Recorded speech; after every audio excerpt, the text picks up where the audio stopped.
Թրջեի մտքով դու ոչ միայն մտքով պիտի վերադառնանք, մենք պիտի վերադառնանք ազգով,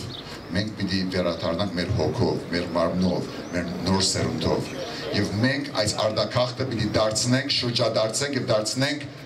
ներգաղթի։ Ժառանգություն կուսակցության առաջնորդը Վայոց ձորի բնակիչներին խոստանում է, ընտրվելու դեպքում այնպես են անելու, որ մարզից գաղթածները վերադառնան մարզ։ Եղեգնաձորցիների աղոթքը օդում չի մնա, ասում է Ռաֆի Հովհաննիսյանը։ Ուզածը կստանան եւ առանց լացուկոցի։ Ոչ մտքով, ոչ աղոթքով, ոչ լացուկոցով, ոչ կորուստի սասումով, այլ վերջնական, այլ մարդական,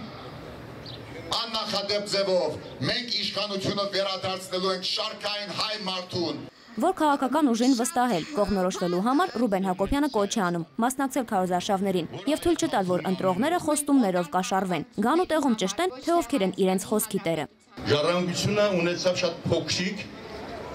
բայց շատ որակյալ ժողովրդին ներկայացնող պատգամավորական խումբ։ Մենք կարող ենք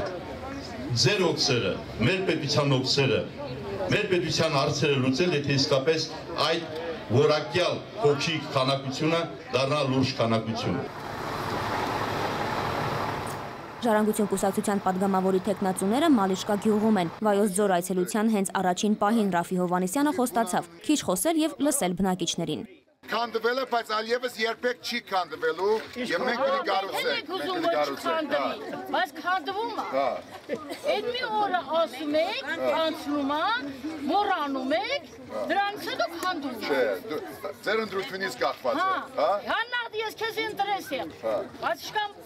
եթե առաջ թե։ Ուրեմն եթե մեզ ընտրեք, դուք ինձ վզից այսպես բռնես, կբերես, կասես, ես բանա, հա։ Այդտեղը չեմ ճանաչում։ Ժառանգության որակը հարկավոր է վերածել քանակի, ասում է կուսակցության առաջնորդը եւ կոչ անում կողմնորոշվել եւ համարձակորեն գնալ ընտրությունների։ Դրա համար կա ընդամենը 20 օր։ Այս մասին ժառանգությունը հիշեցնում է նաեւ Սյունիքի մարզում։ Մենք պիտի փոխենք մեր երկիրը։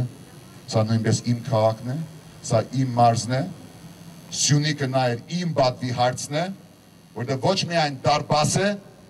այլ ինքը կենտրոնադեղի է Հայաստանի Հանրապետության։ Անցած 5 տարիներին ժառանգությունը մեկ անգամ չէ, որ ապացուցել է, որ ժողովրդի ծառան է, ասում է Զարուհի Փոստանջյանը։ Հիմա էլ նույն սկզբունքով են ձգտում նոր խորհրդարան։